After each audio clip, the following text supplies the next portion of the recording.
अस्सलाम वालेकुम। आज हम लोगों ने जौन सा पॉइंट नंबर 78 करना है। ठीक है, जीआईटी चैप्टर है जहाँ से where we left off today yesterday. Point number 62 है, पॉइंट नंबर वो सॉरी पेज नंबर 62 है, पॉइंट नंबर 78 है। तो हम शुरू कर रहे हैं। सबसे पहले हमारे पास ये टेबल आ जाता है। टेबल में अगर आप लोग देखें तो उसने गैस्ट्रिन का मेंशन किया हुआ है। गैस्ट्रिन के बारे में हमने कल भी थोड़ा सा पढ़ा था कि गैस्ट्रिन जौन सा है that increases the gastric hydrogen secretion. ठीक है, तो जो गैस्ट्रिन था, गैस्ट्रिन क्या कर रहा था, आपके पास हाइड्रोजन सिक्रीशंस को ज़्यादा कर रहा था। अब ये हमारे पास प्रोड्यूस कहाँ से होता है? जो हमारे पास गैस्ट्रिन है that is produce from the G sales.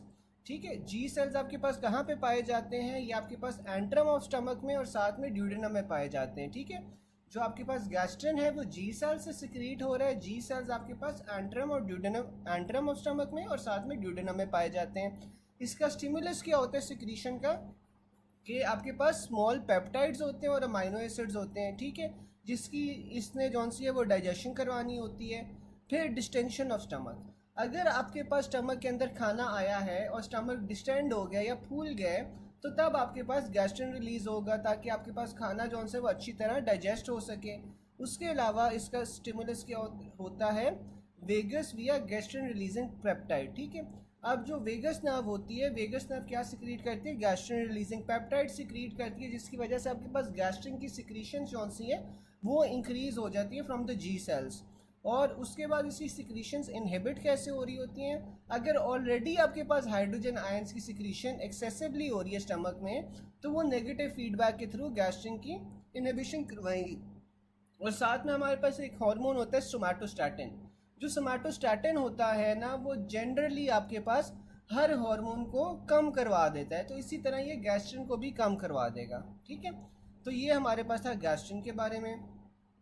फिर आपके पास कोलिसिस्टोकाइनिन आ जाता है। जो कोलिसिस्टोकाइनिन है that is produced by the I cells. ठीक है, जो कोलिसिस्टोकाइनिन है that is produced by the I cells. और ये आई सेल्स आपके पास कहाँ पे पाए जाते हैं? ये ड्यूडेनम और जुजिनम के अंदर पाए जाते हैं। ठीक है, जो आई सेल्स हैं ये हमारे पास ड्यूडेनम और जुजिनम में पाए जाएंगे। और इनका स्टिमुलस क्या होता है सिक्रीशन के लिए? अगेन स्मॉल पेप्टाइड्स और अमाइनो एसिड्स अगर आपके पास आ जाएं या फिर फैटी एसिड्स आ जाएं, तो ये सारों की डाइजेशन के अंदर हेल्प करता है। तो इसीलिए कोलिसिस्टोकाइनिन का ये आपके पास स्टिमुलस हो जाएगा फॉर इट्स सिक्रीशन। अब इसका एक्शन क्या होता है? जो कोलिसिस्टोकाइनिन होता है ना, सी से आप याद रखो कि कोलिसिस्टोकाइनिन है और सी से ही आपके पास कंट्रैक्शन करवाता है गॉल ब्लैडर की। ठीक है, ये गॉल ब्लैडर की कंट्रैक्शन करवाएगा और गैस्ट्रिक एम्पटिंग को इनहिबिट करेगा। अब देखो कि आपके पास जो खाना है वो स्टमक को छोड़ के ड्यूडेनम में आ गया है। अब ड्यूडेनम में आपके पास क्या मौजूद है? आई सेल्स मौजूद हैं। अब इनका स्टिमुलस क्या होगा कि जब जो स्मॉल पेप्टाइड्स या अमाइनो एसिड्स हैं या फैटी एसिड्स जब आपके ड्यूडेनम में आ जाएंगे, तो आपके पास कोलिसिस्टोकाइनिन रिलीज होगा। और कोलिसिस्टोकाइनिन ने फिर आपके पास क्या करना है? गॉल ब्लैडर की कॉन्ट्रैक्शन करवानी है। गॉल ब्लैडर कॉन्ट्रैक्शन करवा के वो वेरियस जो एंजाइम्स हैं वो ड्यूडेनम में रिलीज करवाएगा। और साथ में गैस्ट्रिक एसिड की एम्पटिंग करवा वो एम्पटिंग को इनहिबिट करना है। ठीक है, तो बेसिकली ये क्या कर रहा है कि जो स्टमक आपके पास प्रोड्यूस एम्प्टी हो रहा था, उसने उसे एम्प्टी होने से रोक देना है। पहले खाना आपके पास ड्यूडेनम में आएगा ताकि वो ड्यूडेनम के अंदर न्यूट्रलाइज होना शुरू हो जाए। ठीक है, तो इस वजह से गैस्ट्रिक एम्प्टिंग को ये रोक देगा, क्योंकि अगर फर्दर एम्प्टिंग होती रहेगी तो फिर तो खाना न्यूट्रलाइज ही नहीं हो पाएगा ना। उसने थोड़ी देर स्टमक को रोक देना है कि भाई अब आपने और एम्प्टी नहीं करना, मैं पहले जो खाना आया हुआ है उसे प्रोसेस कर पाऊँ। ठीक है, फिर हमारे पास सेक्रेटिन आ जाते हैं। जो सेक्रेटिन है वो आपके पास कहाँ से रिलीज हो रहा है? सेक्रेटिन आपके पास एस सेल्स ऑफ ड्यूडेनम से रिलीज हो रहा है। और सेक्रेटिन का क्या काम है? इसका स्टिमुलस तो वही है, हाइड्रोजन आयंस अगर आपके पास ड्यूडेनम में आ जाते हैं या फिर फैटी एसिड्स आ जाते हैं। अब इसका स्टिमुलस देखो, हाइड्रोजन आयंस अगर ड्यूडेनम में आ जाएंगे यानी कि जो खाना आ रहा है ड्यूडेनम में वो एसिडिक होगा ना। अब इसने क्या करना है कि बाइकार्ब की सिक्रीशन करवानी है। ठीक है, ये बाइकार्ब की सिक्रीशन करवा के जो एसिडिक फूड था उसे न्यूट्रलाइज करेगा और ये डिक्रीज करता है गैस्ट्रिक हाइड्रोजन सिक्रीशंस को। ठीक है, फिर आपके पास ग्लूकोज डिपेंडेंट इंसुलिनोट्रोपिक पेप्टाइड या जीआईपी आ जाता है। ठीक है, अब ये जो ग्लूकोज डिपेंडेंट इंसुलिनोट्रोपिक पेप्टाइड है ये क्या करवाता है? इंसुलिन की सिक्रीशन को ज़्यादा करवाता है। ठीक है, इसका भी आपके पास जो सोर्स है वो आपके पास ड्यूडेनम और जुजिनम ही होता है। और इसने क्या करवाना है? इसके स्टिमुलस क्या होगा?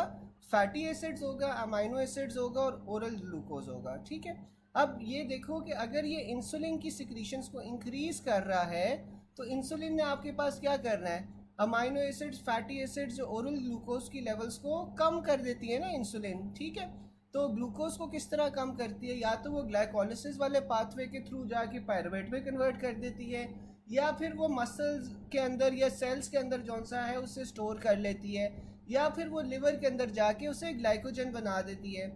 इसी तरह अमाइनो एसिड्स को कैसे ये कम करती है, अमाइनो एसिड्स को ये प्रोटीन्स के अंदर कन्वर्ट करना शुरू कर देती है। और साथ में फैटी एसिड्स को किस तरह कम करती है, फैटी एसिड्स को ये एडिपोज टिश्यू के अंदर जाके जौन सा है ना वो स्टोर करना शुरू कर देती है। ये आपके पास इंसुलिन की सिक्रीशन को ज़्यादा कर रहा है और गैस्ट्रिक हाइड्रोजन सिक्रीशन कौन सी है वो कम कर रहा है। ठीक है, ये जीआईपी का रोल है। इस टेबल में से किसी को कोई चीज़ ना समझ आई हो तो बताओ। टेबल समझ आ गए गाइस?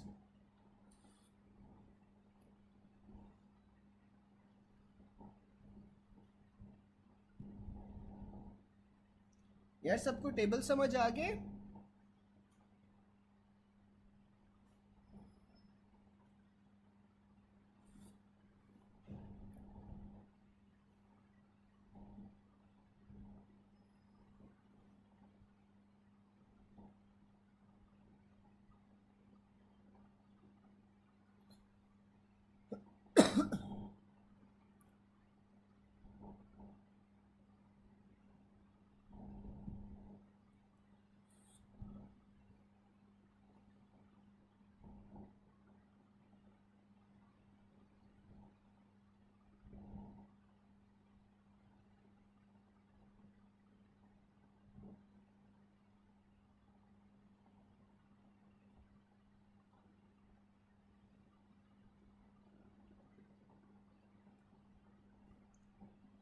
अच्छा, अब ये देखो कि जो जीआईपी है ना, जीआईपी आपके पास कब रिलीज होगा, जीआईपी आपके पास रिलीज होता है, लेट सपोज यहाँ पे उसने स्टिमुलस दिए हुए हैं उसके सिक्रीशन के, कि जब आपके पास ओरल ग्लूकोज, अमाइनो एसिड्स या फैटी एसिड्स आपके पास डाइजेस्टिव ट्रैक्ट में आना शुरू हो जाएं। ठीक है, अब यहाँ पे आपके पास जीआईपी रिलीज होगा, जीआईपी इनसे रिलीज होता है और जीआईपी फिर जौन सा है वो इंसुलिन की सिक्रीशन को ज़्यादा करता है। ठीक है, जीआईपी इंसुलिन की सिक्रीशन को ज़्यादा करेगा और फिर वो इन सब को जो फैटी एसिड्स, अमाइनो एसिड्स और ओरल ग्लूकोज है इसे कम करेगा।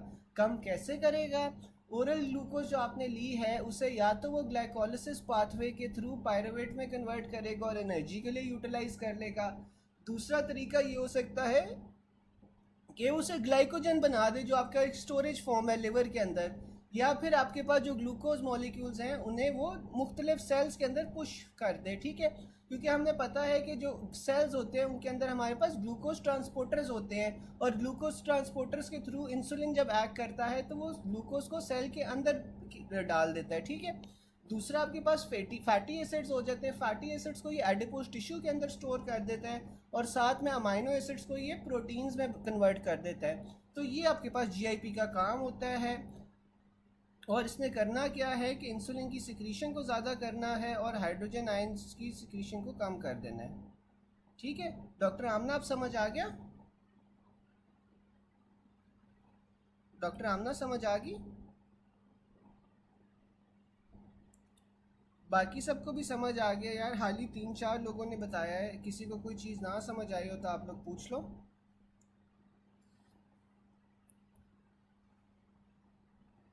अच्छा चलो, फिर आपके पास क्या आ रहा है, cholecystokinin decreases stomach contractility and increases intestinal motility. अब जो आपके पास कोलिसिस्टोकाइनिन है ना, कोलिसिस्टोकाइनिन आपके पास स्टमक की मोटिलिटी को तो कम कर रहा है लेकिन इंटेस्टाइन की मोटिलिटी को ज़्यादा कर रहा है। अब हमने पढ़ा था कि जो कोलिसिस्टोकाइनिन था वो क्या कर रहा था, गैस्ट्रिन एम्प्टीइंग को जौन सा है ना वो इनहिबिट कर रहा था।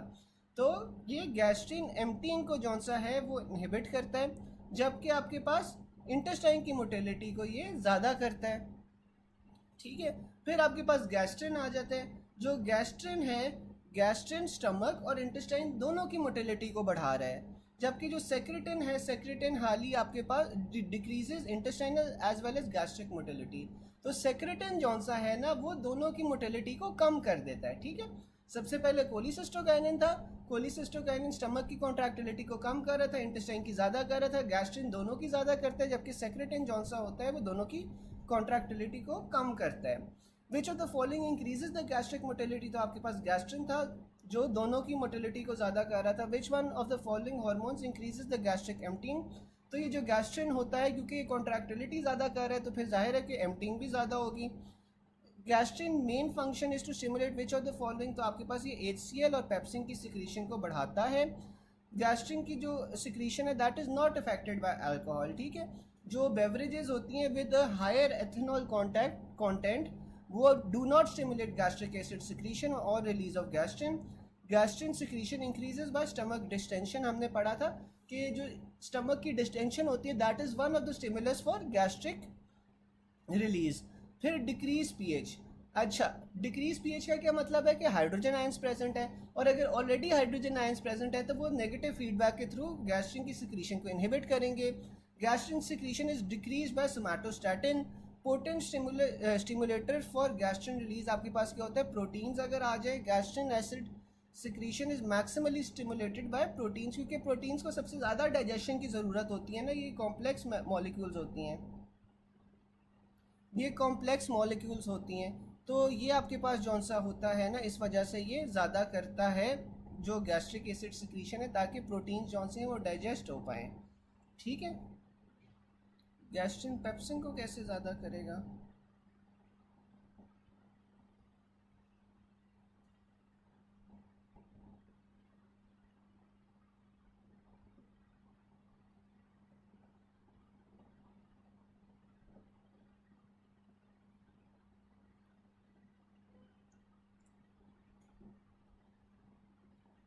अच्छा अब ये देखिए ना कि जो आपके पास गैस्ट्रिन और पेप्सिन होता है ये दोनों के दोनों जौन से होते हैं आपको प्रोटीन्स के ब्रेकडाउन के लिए चाहिए होते हैं ना, ये दोनों आपके पास एक एसिडिक एनवायरनमेंट जौन सा है बना रहे होते हैं। तो इस वजह से HCl पेप्सिन दोनों को स्टिमुलेट करता है, दोनों की सिक्रीशंस को स्टिमुलेट करता है गैस्ट्रिन, ठीक है। फिर आपके पास सेक्रेटिन आ जाता है।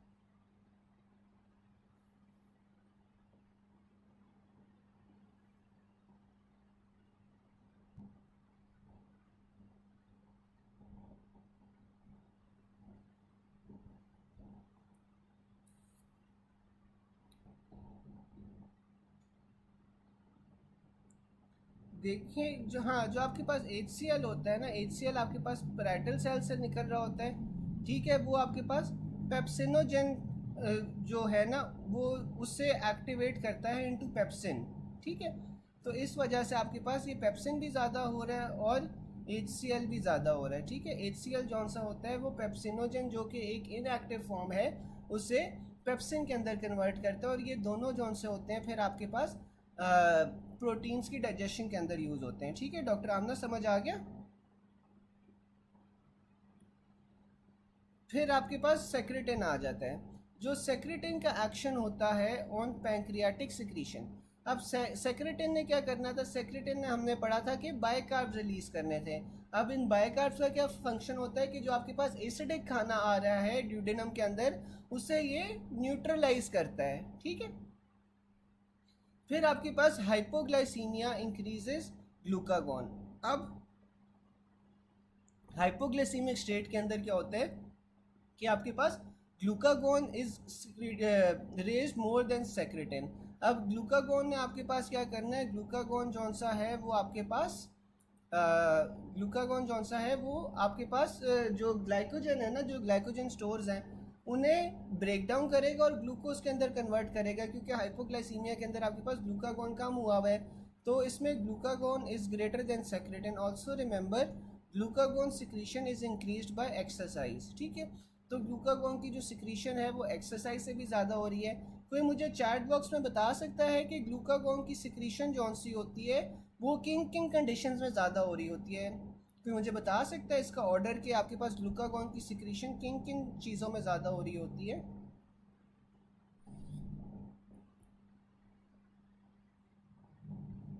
Which hormone inhibit the action of gastric acid secretion, तो आपके पास वो सेक्रेटिन होता है, ठीक है। Insulin secretion is decrease by increase due to which of the following, तो आपके पास सेक्रेटिन जौन सा है ना वो इंसुलिन की सिक्रीशन को बढ़ा रहा होता है, ठीक है। स्टिमुलस फॉर सेक्रेटिन सिक्रीशंस क्या होंगी? फैटी एसिड्स अगर ड्यूडेनम में आ जाएंगे तो सेक्रेटिन सिक्रीशंस होंगी, ठीक है। ऊपर हमने टेबल में भी पढ़ा था कि जो सेक्रेटिन है उसकी एक तो हाइड्रोजन आयंस आ जाते हैं, दूसरा फैटी एसिड्स इन ड्यूडेनम आ जाते हैं जो इसके स्टिमुलस होते हैं, ठीक है। अच्छा, मुझे कोई बता सकता है कि हाइपोग्लाइसीमिया के अंदर जो आपके पास ग्लूकागोन की प्रोडक्शन है, ग्लूकागोन की प्रोडक्शन का क्या ऑर्डर है, किन किन चीज़ों में ज़्यादा हो रही होती है?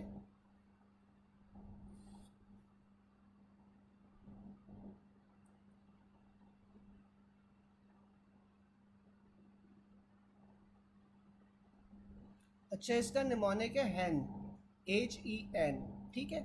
सबसे ज़्यादा हाइपोग्लाइसीमिया में आपके पास ग्लूकागोन की सिक्रीशन ज़्यादा हो रही होती है, फिर एक्सरसाइज में हो रही होती है, और दूसरा non rapid eye movement sleep में हो रही होती है, ठीक है। तो ये आपके पास ऑर्डर है, हाइपोग्लाइसीमिया, एक्सरसाइज और non rapid eye movement sleep के अंदर आपके पास ग्लूकागोन की सिक्रीशन ज़्यादा हो रही होती है। फिर आपके पास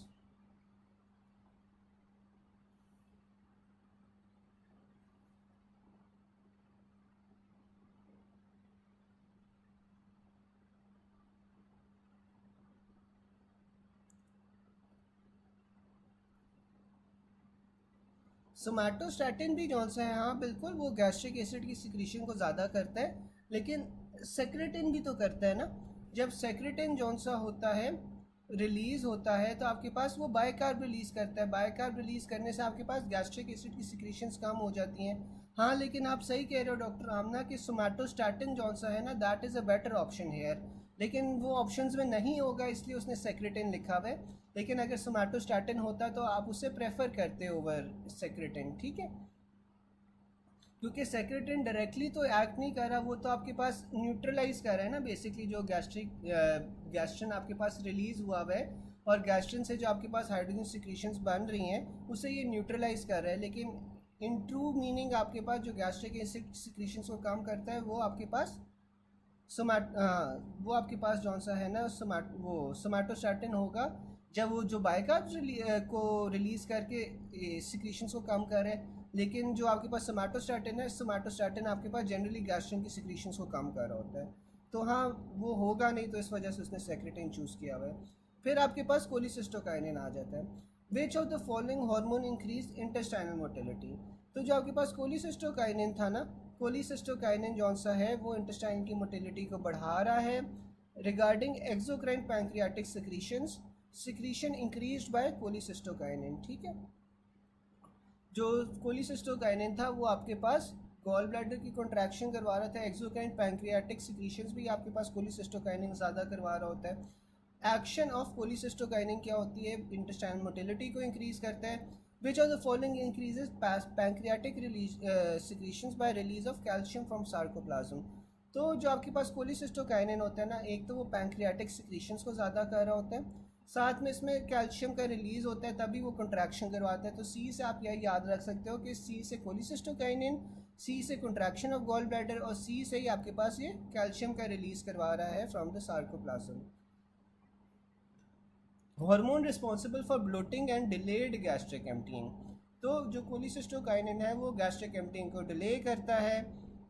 विच of the following increases contraction of gall bladder, तो वो कोलिसिस्टोकाइनिन होता है। Which of the following aids in fat absorption and digestion, तो आपके पास वो कोलिसिस्टोकाइनिन होता है। Which hormone decreases gastric emptying after fatty meal, तो आपके पास कोलिसिस्टोकाइनिन होता है। At after a late night dinner mainly of fatty meal, a patient develop pain at supper, hormone responsible for delayed gastric emptying आपके पास cholecystokinin होती है। यहाँ तक किसी को कोई कन्फ्यूजन हो या कोई चीज़ ना समझ आई हो तो बताओ, यहाँ तक कोई कन्फ्यूजन?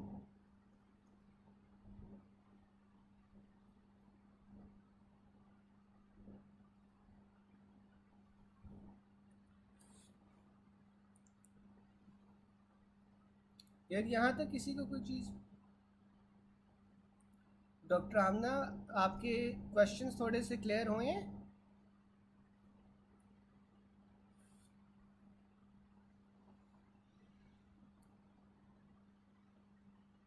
चलो, फिर आपके पास आ जाते हैं विगोटमी डन, यानी कि आपने वेगस नर्व जौन सी है ना वो काट दी है। वेगस नर्व आपकी काटोगे तो फिर क्या होगा कि आपके पास जो गैस्ट्रिक एसिड और पेप्सिन की सिक्रीशन है वो कम हो जाएगी, क्योंकि फिर आपके पास गैस्ट्रिन नहीं रिलीज़ होगा। ठीक है, फिर आपके पास गैस्ट्रिक म्यूकोजल रीजेनरेशन। ठीक है, तो कल जिन लोगों ने लेक्चर लिया था उन्हें मैंने बताया था कि जब आपके पास एक्सेसिवली गैस्ट्रिक एसिड रिलीज़ होना शुरू हो जाता है तो फिर क्या होता है कि जो गैस्ट्रिक म्यूकोज़ा है ना वो डैमेज हो जाती है, और गैस्ट्रिक म्यूकोज़ा डैमेज होने की वजह से आपके पास अल्सर बन जाते हैं। ठीक है, तो अगर आप विगोटमी कर दोगे यानी कि उससे फिर क्या होगा कि आपके पास जो गैस्ट्रिक एसिड की सिक्रीशंस हैं वो कम हो जाएंगी। जब गैस्ट्रिक एसिड की सिक्रीशंस कम हो जाएंगी तो फिर गैस्ट्रिक की जो म्यूकोज़ा है वो रीजनरेट करेगी।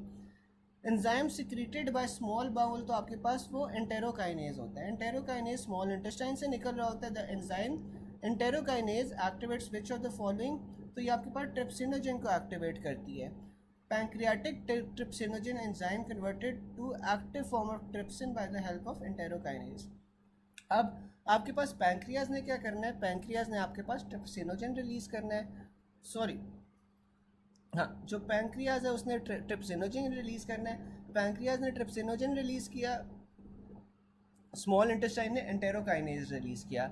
एंटेरोकाइनेज जौन सा है वो ट्रिप्सिनोजन को ट्रिप्सिन के अंदर कन्वर्ट करता है। Chief pancreatic enzyme responsible for protein digestion आपके पास वो ट्रिप्सिन होता है। Normal person with decreased HCl what will happen, तो अगर आपके पास हाइड्रोजन आयंस की कंटेंट कम है तो आपके पास जो प्रोटीन्स हैं वो सही तरह डाइजेस्ट नहीं हो पाएंगी।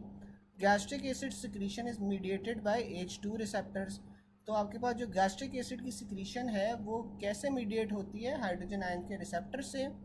In normal persons decrease acid secretion causes what, तो आपके पास अब नॉर्मल प्रोटीन डाइजेशन होती है। Because acid activates pepsinogen into pepsin, ठीक है, जो मैंने बात बताई थी कि एसिड जौन सा है वो पेप्सिनोजन को पेप्सिन में कन्वर्ट कर रहा है, which in turn digest protein. So absence of acid would effect protein digestion. Which of the following increases gastric secretions, तो आपके पास वो इंजेक्शन ऑफ प्रोटीन्स होती हैं। अगर आप प्रोटीन्स लोगे तो आपके पास जो गैस्ट्रिक एसिड सिक्रीशंस है वो ज़्यादा हो जाती है। Opening of lower oesophageal sphincter आपके पास किससे मीडिएट होता है, वेज़ोइंटेस्टाइनल पेप्टाइड से या VIP से। आपके पास जो लोअर इसोफेजियल स्फिंक्टर है वो आपके पास ओपन होता है। फिर आपके पास आ जाता है gastric emptying is delayed by cholecystokinin, तो जो आपके पास गैस्ट्रिक एसिड की एम्पटिंग होती है वो डिले किस तरह हो रही होती है, कोलिसिस्टोकाइनिन आपके पास गैस्ट्रिक एम्पटिंग की को डिले कर रहा होता है। गैस्ट्रिक एम्पटिंग इंक्रीज गैस्ट्रिन से हो रही होती है। फिर thoracic vagotomy results in decrease gastric secretion. अब थोरैसिक वेगोटमी क्या होती है कि आपने ऊपर से जहाँ से आपके पास वेगस नर्व आ रही होती है, वेगस नर्व हमारे पास कहाँ से आ रही होती है, वेगस नर्व हमारे पास आ रही होती है ब्रेन स्टेम से। ब्रेन स्टेम के भी आपके पास कौन से हिस्से से आ रही होती है, मेडुला से आ रही होती है। ठीक है, यहाँ से आपके पास आती है और नीचे फिर वो पूरे बॉडी के अंदर ना आपके पास पैरासिम्पथेटिक इनर्वेशन देती है। ठीक है, तो अगर आप ट्रंक से, सॉरी, थोरैसिक वेगोटमी का क्या मतलब होता है कि जो अब थोरेक्स वाला रीजन है ना, यानी कि ईसोफेगस वाला रीजन है जहाँ पे वो पूरा का पूरा ट्रंक होती है, वहाँ पे अगर आप कट कर देते हो तो वहाँ पे कट करने से क्या होगा कि गैस्ट्रिन की सिक्रीशन कम हो जाएगी। लेकिन जो ट्रंकल वेगोटमी होती है, ट्रंकल वेगोटमी कब होती है, जब आपके पास वेगस नर्व की आप जो ब्रांच स्टमक को सप्लाई कर रही है, हाल ही अगर आप वो स्पेसिफिकली वो वाली ब्रांच काटोगे तो उससे आप ट्रंकल वेगोटमी कहते हो, और अगर आप वो काटते हो तो उससे क्या होता है, गैस्ट्रिक एम्पटिंग जौन सी है वो डिले हो जाती है। ठीक है, फिर आपके पास आता है decrease gastric as secretions by secretin, जबकि increase gastric hydrogen secretions by gastrin. ठीक है, तो यहाँ तक किसी को कोई चीज़ ना समझ आई हो, यहाँ तक किसी को कोई चीज़ ना समझ आई हो?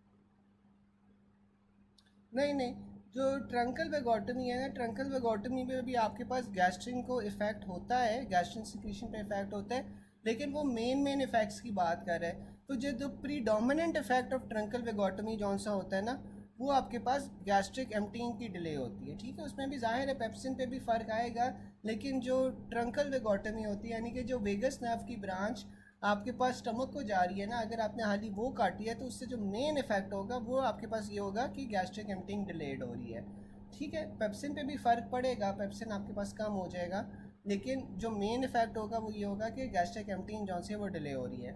और थोरेसिक वेगोटमी यानी कि अगर आप थोरेसिक रीजन के अंदर उसे कट कर रहे हो तो तब आपके पास जौन सा मेन इफेक्ट क्या होगा कि गैस्ट्रिन की सिक्रीशंस कम होंगी, ठीक है गैस। और किसी को कोई चीज़ ना समझ आई हो?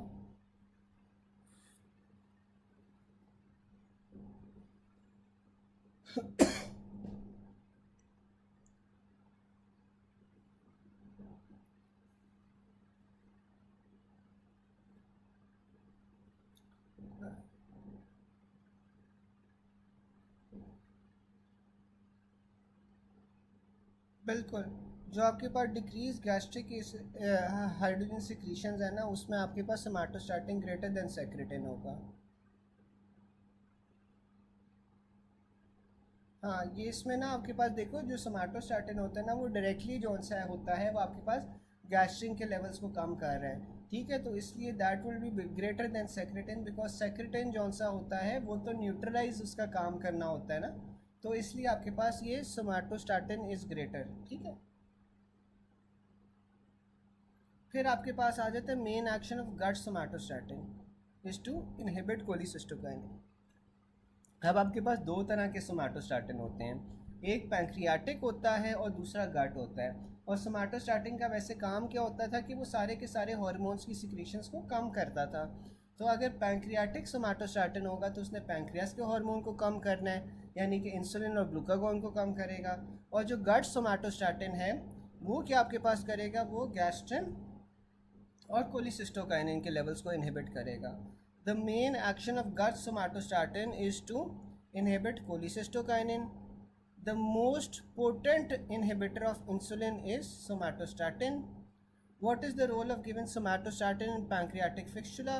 तो आप फिस्टुला में क्यों देते हो, क्योंकि ये आपके पास सारी की सारी जो चीज़ें हैं, सारी सिक्रीशंस को ये कम करता है, इसलिए आप ये फिस्टुला में दे सकते हो, ठीक है।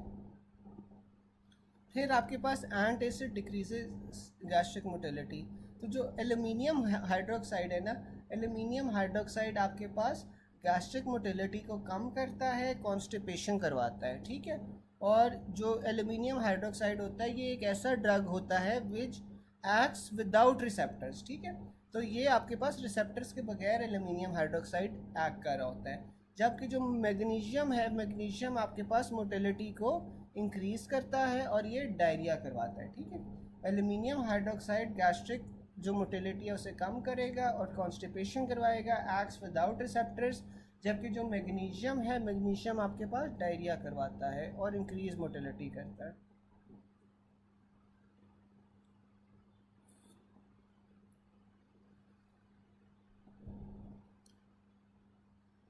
अच्छा, अब आगे आपके पास आ जाता है A 24-year-old male presents with vomiting. There is history of dysphagia for the last 10 years. Initially for solids and then for liquids. He lost 30 kg in the last 3 years.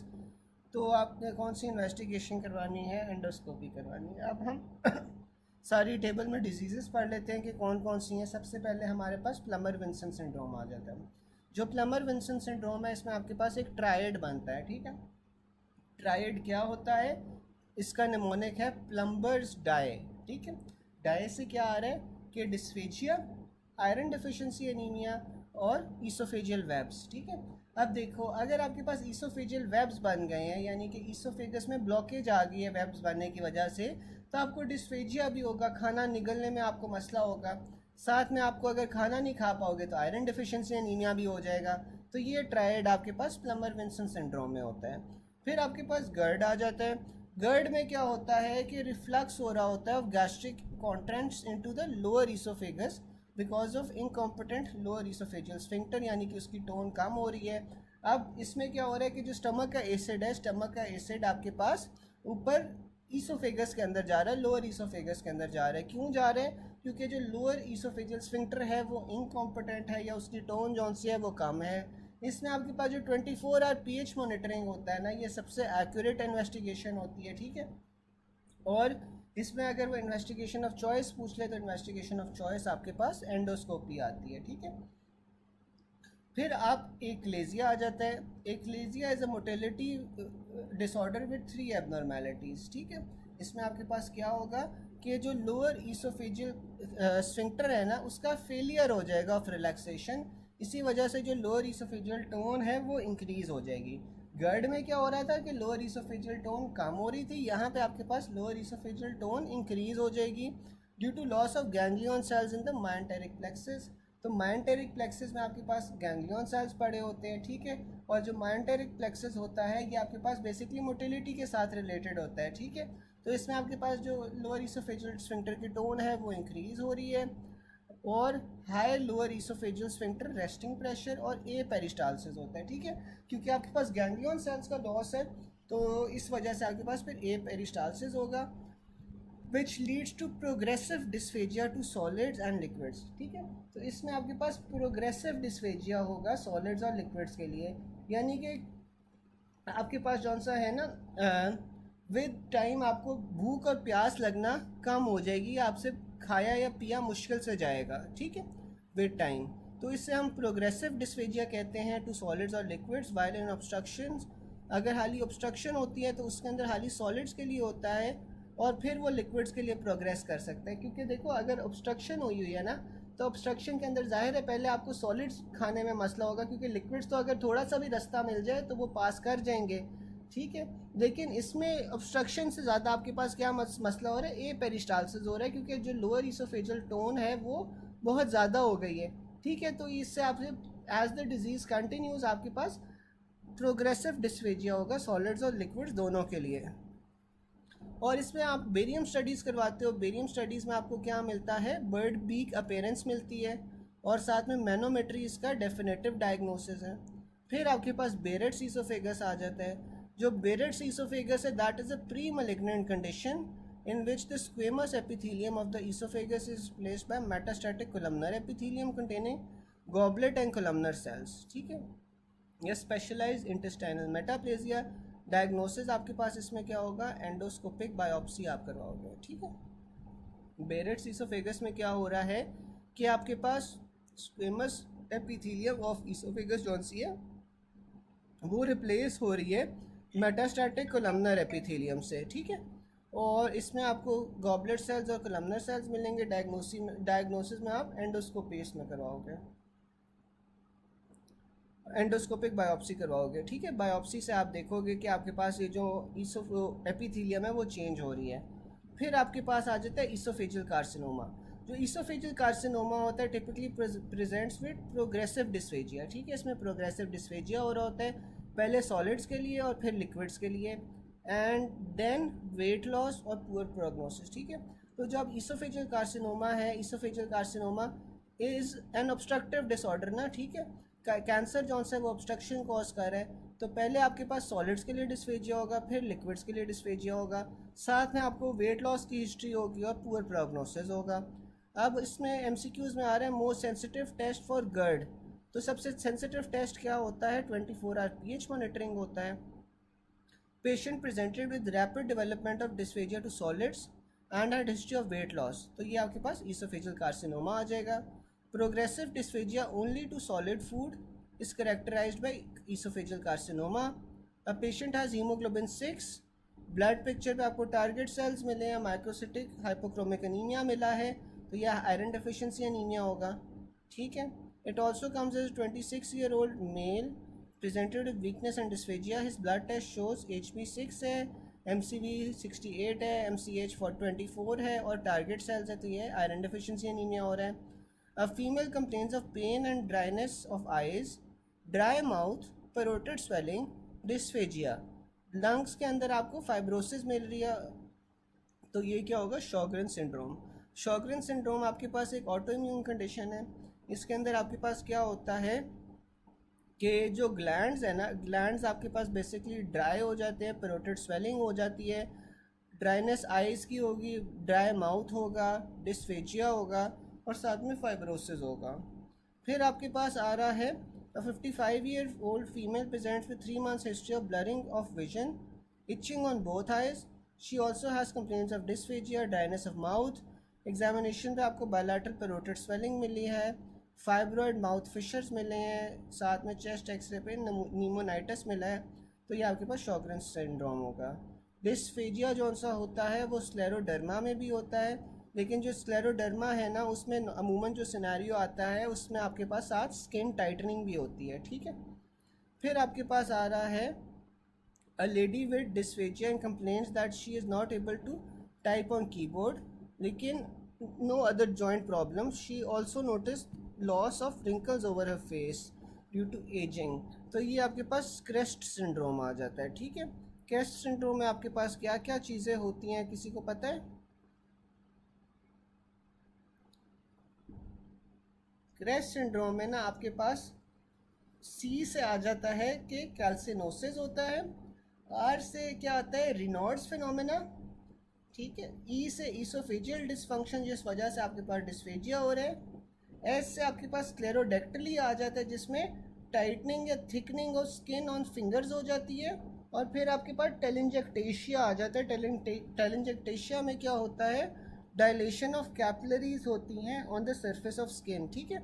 आपने नोट कर सकते हो कि आपके पास छोटे छोटे धब्बे बन जाते हैं ऑन द फेस या फिर स्किन की किसी पार्ट पे ऊपर, ठीक है। तो ये आपके पास क्रेस्ट सिंड्रोम होता है। Characteristic feature of squamocolumnar junction 2 cm above the lower esophageal sphincter, आपके पास ये बेरेट्स esophagus होगा। Patient had long standard GERD. Endoscopy shows esophagitis and biopsy showed goblet cells and columnar cells। तो ये आपके पास बेरेट्स esophagus है। Squamocolumnar epithelium present 3 cm above the cardiac end of the esophagus। तो ये Barrett's esophagus है। Adenocarcinoma of esophagus develops in Barrett's esophagus, ठीक है। जो आपके पास लोअर 1/3 होता है ना वहाँ पे एडिनोकार्सिनोमा होता है, इसका सबसे कॉमन कॉज बेरेट्स ईसोफेगस है। और जो अपर 2/3 होता है वहाँ पे आपके पास ईसोफेगस के स्क्वेमस सेल कार्सिनोमा होता है, वो स्मोकिंग वगैरह की वजह से होता है, ठीक है। फिर Barrett's esophagus is an example of metaplasia. Metaplasia क्या होता है कि एक तरह की एपिथीलियम किसी और तरह के एपिथीलियम के अंदर चेंज हो जाए। Patient non smoker 40 pack years presents with increased retrosternal pain and progressive dysphagia, weight loss, cervical lymph nodes enlarged, chest is clear. What is the most likely diagnosis? तो आपके पास esophageal carcinoma आएगा। A 65-year-old smoker with significant weight loss presents with dysphagia to solid। तो mechanism of dysphagia क्या होता है, peristalsis आपके पास कम हो जाती है। Progressive dysphagia only to solid food is characteristic of which of the following? तो esophageal carcinoma। A female came to ER with complaints of chest pain, dysphagia, vomiting and difficulty in blanching. ECG normal है, chest X-ray shows air fluid levels in the esophagus। तो ये आपके पास esophageal achalasia है। In achalasia of esophagus क्या होता है, mesenteric plexus deficient होता है in lower esophagus। Also note that gut brain stimulation for mesenteric plexus through which hormone, तो ये आपके पास acetylcholine आ जाती है। If a food bolus gets stuck in the middle or third of esophagus during swallowing caused by mechanism will be pushed down to the stomach। तो आपके पास secondary peristalsis होता है caused by the mesenteric plexus। अब primary peristalsis जो सा होता है ना वो वैसे normally हो रहा होता है, ठीक है। लेकिन अगर आपके पास खाना जो सा midway फंस जाए तो फिर आपके पास secondary peristalsis शुरू हो जाती है mesenteric plexus से।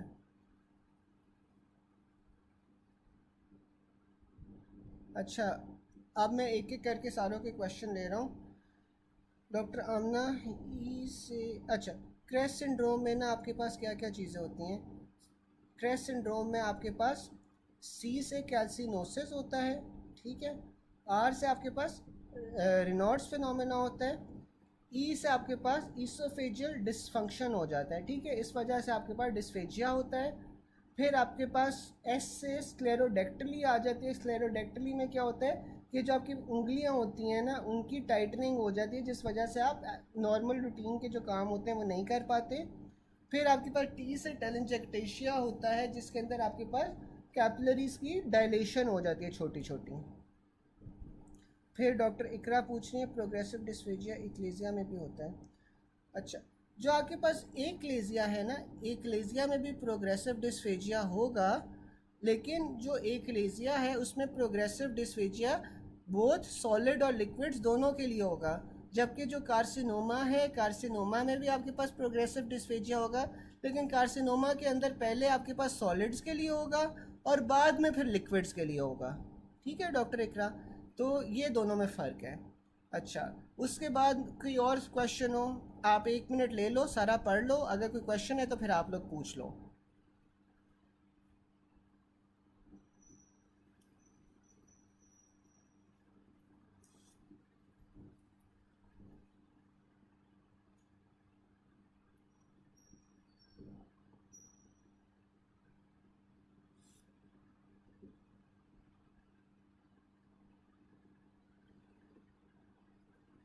Any question till now? कोई चीज़ ना समझ आई हो?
अच्छा, ये कहाँ पे लिखा हुआ है डॉक्टर इकरा के प्रोग्रेसिव डिस्फेजिया इक्लेजिया में जो लिखा है first for solids then for liquid? जो एकलेजिया होता है, एकलेजिया में आपके पास दोनों के लिए होता है। ठीक है, दोनों के लिए आपके पास कौन सा है ना, वो प्रोग्रेसिव डिस्फेजिया हो रहा होता है। कैंसर्स के अंदर ये हो रहा होता है कि पहले सॉलिड्स और फिर लिक्विड्स के अंदर हो रहा होता है। ठीक है, और फिर आपके पास, हाँ, कार्सिनोमा में वेट लॉस की हिस्ट्री होती है। स्क्लेरोडर्मा के फीचर्स, स्क्लेरोडर्मा के, एक सेकंड, जो आपके पास स्क्लेरोडर्मा होगा ना, उसमें बेसिकली आपके पास क्या हो रहा होता है कि स्किन की टाइटनिंग हो रही होती है। ठीक है, ये एक ऑटो इम्यून डिजीज़ होती है जिसमें आपके पास जनरलाइज फाइब्रोसिस हो रहा होता है स्किन का और बाकी एरियाज ऑफ बॉडी का। ठीक है, तो ये आपके पास स्क्लेरोडर्मा होता है। इसमें आपके पास जौन सा होता है, आपके पास स्किन की जौन सी है ना, वो थिकनिंग हो रही होती है, टाइटनेस हो रही होती है। और इसमें आपके पास जौन सा होता है, अब स्किन के साथ साथ ईसोफेगस की भी थिकनिंग और टाइटनिंग हो रही है, जिस वजह से आपके पास एसिड रिफ्लक्स वगैरह होता है। ठीक है, उसके बाद आपके पास इसमें भी रेनॉल्ड्स फिनोमेना होता है। ठीक है, और इसमें काफ़ी सारे फीचर्स जौन से हैं ना, वो ओवरलैप करते हैं क्रेस्ट सिंड्रोम के साथ। ठीक है, लेकिन क्रेस्ट सिंड्रोम में जो आपको सिनेरियो आएगा ना, क्रेस्ट सिंड्रोम में आपको जनरली हाली जौन सा है ना, वो स्क्लेरोडेक्टली आता है। लेकिन अगर वो जनरलाइज स्किन टाइटनिंग दे दे तो फिर आपने स्क्लेरोडर्मा की तरफ जाना है। प्राइमरी और सेकेंडरी पेरिस्टालसिस दोनों माइंटेरिक प्लेक्सिस।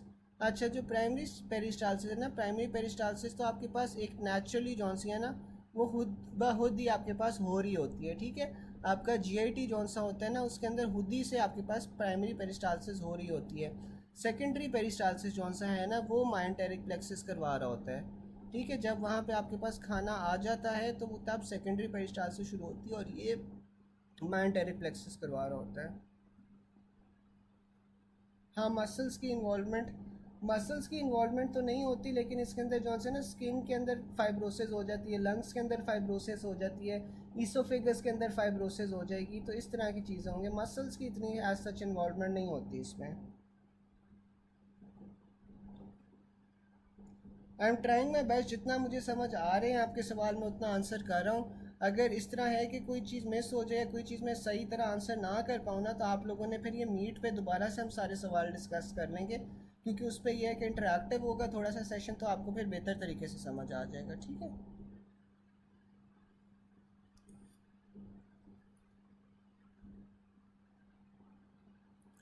फिर आपके पास आ जाता है dysphagia.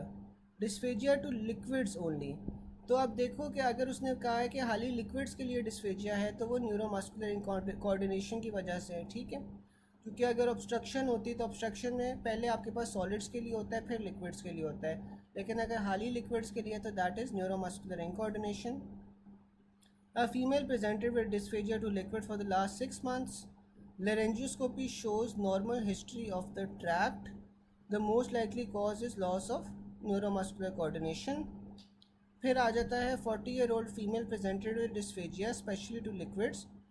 Barium anemia and gastroscopy are negative.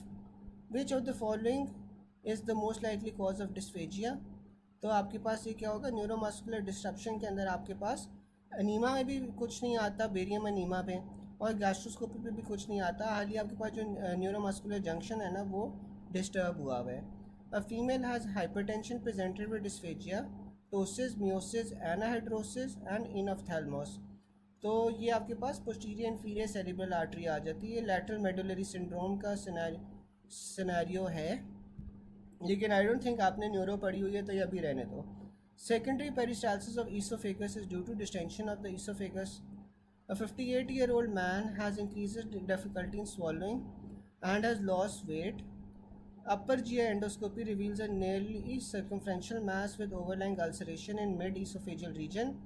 Biopsy of mass revealed pink polygonal cells with marked hyperchromatism and pleomorphism. Which of the following is the likely factor involve in this disease? तो ये आपके पास chronic alcoholism आ जाएगा। ठीक है, फिर a 48-year-old man had brain stem stroke following a vertebral artery dissection due to sports related injury. The patient develops dysphagia, which of the following structures is involve? तो ये आपके पास न्यूक्लियस एम्बिगुअस आ जाता है। जो न्यूक्लियस एम्बिगुअस होता है इसमें आपके पास 9, 10th, 11th क्रेनियल नर्व होती हैं, और जो 9th, 10th, 11th cranial nerve है, ग्लॉसोफ्रेंशियल, वेगस और एसेसरी, ये आपके पास स्वॉलोइंग के अंदर इन्वॉल्व होती हैं। तो अगर ये आपके पास न्यूक्लियस एम्बिगुअस भी डैमेज हो जाए तो तब भी आपके पास डिस्फेजिया होगा, लेकिन इसमें अमूमन ना आपके पास हिस्ट्री होगी या तो स्ट्रोक की या ब्रेन इंजरी की, तो इस तरह की कोई हिस्ट्री होगी, तो तब आपने न्यूक्लियस एम्बिगुअस को चूज़ करना है। ठीक है, चलो गाइज, मैं जो सा है ना यहाँ पे सेशन ख़त्म कर रहा हूँ, फिर मैं मीट के ऊपर जो सा है ना लिंक शेयर कर रहा हूँ, वहाँ पे सारे आ जाए, तो वहाँ पे जो सा है ना हम जो क्वेश्चंस थे वो एक बार क्लैरिफाई कर लेते हैं। ठीक है।